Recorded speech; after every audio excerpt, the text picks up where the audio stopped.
देखिए, हमास लगातार एश्केलॉन की तरफ, अभी एश्केलॉन निशाने पर है, यहाँ से दूर है। तेल अवीव में भी कल सायरन की आवाज आई थी, यहाँ भी बगल में तेल अवीव के बाहरी हिस्से में गिरा था मिसाइल। लेकिन सबसे अधिक हमला एश्केलॉन में हो रहा है। कल लोकल समय के मुताबिक अगर बात करें तो 5 बजे और भारतीय समय के मुताबिक 7:30 बजे एश्केलॉन में एक के बाद एक ताबड़तोड़ मिसाइल हमला हुआ। 9 बजे जब हम लोग 100 बात की एक बात कर रहे थे, तब भी हमारे लाइव के दौरान जैसे ही सवाल पूछा गया स्टूडियो से, वैसे ही मिसाइल का सायरन बजा और हम लोग को भागना पड़ा। तो स्थिति यह है कि आप कभी भी सायरन की आवाज बजने के साथ ही यहाँ से आपको हटना पड़ता है और मिसाइल जो है वो कहीं भी गिर सकता है। तो इस तरह की स्थिति है।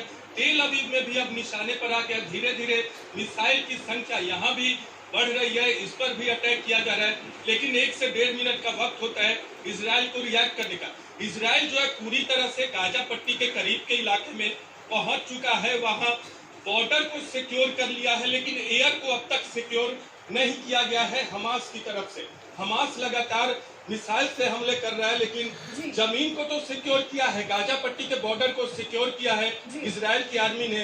लेकिन अभी भी आसमानी आफत जो है वो एश्केलॉन और दूसरे शहरों पर जारी है। बिल्कुल, और मैं वापस लौट चुकी आपके पास नीरज। अपडेट आपसे हम लेते रहेंगे क्योंकि लगातार आप ग्राउंड जीरो पर मौजूद है और वहां की क्या तस्वीर है आप बेहतर ढंग से बता पाएंगे, दिखा पाएंगे। देखिए, अमेरिका के राष्ट्रपति जो बाइडेन ने एक बार फिर से इजराइल का समर्थन कर दिया है। के बाद उन्होंने कहा कि हमास के हमले का जवाब देने के लिए इजराइल को पूरा अधिकार है। इजराइल के प्रधानमंत्री से फोन हुई बातचीत के बाद जो बाइडेन का ये बयान सामने आ चुका है। हालांकि उन्होंने शुरुआती वक्त में ही सपोर्ट की बात की। जो बाइडेन ने कहा है कि अमेरिका इजराइल के साथ खड़ा है। भाई, इजराइल के हमास पर हमले को उसने क्रूर बताया है। ये कहा है कि हमास के हमले में कई अमेरिकी भी मारे गए।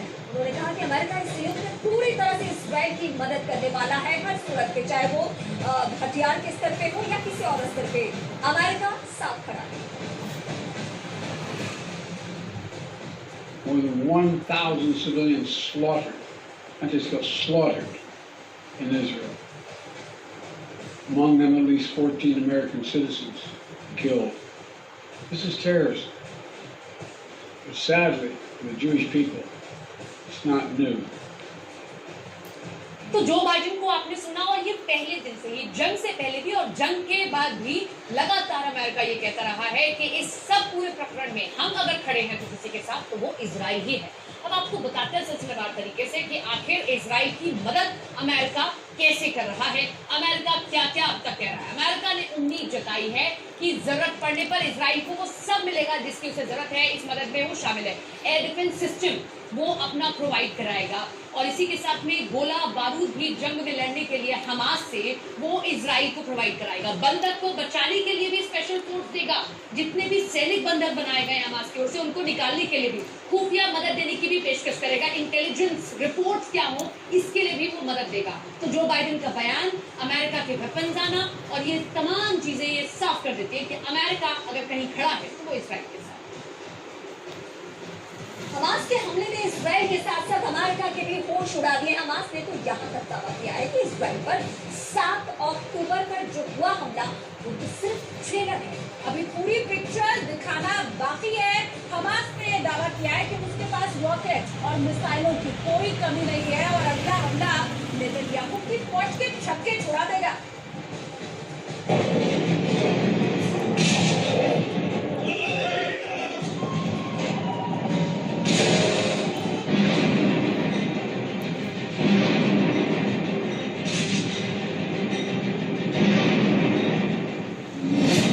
इजराइल पर ट्रिपल अटैक की तैयारी। गाजा पट्टी की तरफ से हमास ने जिस तरह से 7 अक्टूबर को जमीन, आकाश और समंदर के रास्ते हमले किए हैं, उसने पूरी दुनिया को हैरान कर दिया है। इजराइल भले ही 4 दिन से प्रचंड हवाई हमले कर रहा हो, लेकिन हमास ने दिखा दिया है, जिस हमास को इजराइल मरा हुआ आतंकी संगठन समझ रहा था, वो हमास इजराइल की नाक के नीचे बारूदी हमले की जबरदस्त तैयारी कर रहा था। अब हालात ये हैं कि इजराइल ने गाजा पट्टी में 500 से ज्यादा ठिकानों पर 800 से ज्यादा हवाई हमले किए, लेकिन उसके बावजूद हमास के कमांडर झुकने को तैयार नहीं है। इजराइल और फिलिस्तीन दोनों तरफ के 2500 से ज्यादा लोग मारे जा चुके हैं। हालांकि इजरायली सेना ने दावा किया है कि इजराइल की सीमा में 1500 से ज्यादा हमास चरमपंथियों की लाशें मिली हैं। लेकिन उसके बावजूद हमास 3 देशों के साथ मिलकर इजरायल पर बहुत बड़े हमले की तैयारी करने में रात दिन जुटा है। मोसाद का अलर्ट, ईरान, सीरिया, मिस्र करेंगे हमला। खुद इजरायल की टॉप खुफिया एजेंसी मोसाद ने इजरायली प्रधानमंत्री बेंजामिन नेतन्याहू को क्लियर कट इनपुट दिया है कि हमास के साथ 3 और देश मिलकर इजरायल पर कभी भी हमला कर सकते हैं। पश्चिमी मीडिया को खुफिया अधिकारियों से जो जानकारी मिल रही है वो वाकई दिल दहला देने वाली है। मोसाद की रिपोर्ट के मुताबिक इजरायल जिस तरह से हमास का पूरी तरह से सफाया करने की कोशिश कर रहा है उससे हमास के चरमपंथी और उसको समर्थन देने वाले देश बौखला गए हैं। इजरायल दिन और रात लगातार हवाई हमले गाजा पट्टी में कर रहा है। 21 लाख की आबादी वाले गाजा में इस वक्त हर घंटे इमारतें और हमास के ठिकाने तबाह हो रहे हैं, लेकिन इस बीच मोसाद का दावा बेहद डरावना है। इजरायल की खुफिया एजेंसी मोसाद ने साफ दावा किया है कि इजरायल पर ईरान, सीरिया और मिस्र तीनों मिलकर हमला करने जा रहे हैं। ईरान की तरफ से आत्मघाती ड्रोन और हिजबुल्लाह लड़ाके हमला कर सकते हैं, जबकि सीरिया रॉकेट और मिसाइलों से बड़ा हमला इजरायल पर कर सकता है। वहीं मिस्र, जो हमास के हमले से पहले इजरायल की मिडिल ईस्ट में दोस्ती करवाने में जुटा था, अब वही मिस्र इजरायल पर हमला कर सकता है। दावा किया जा रहा है कि इजरायल की मोसाद के पास पुख्ता जानकारी है कि ईरान, सीरिया और मिस्र इजरायल पर हमला करने जा रहे हैं। यानी हमास को अब इजरायल पर दूसरा हमला करने के लिए 3 देशों का साथ मिल गया है।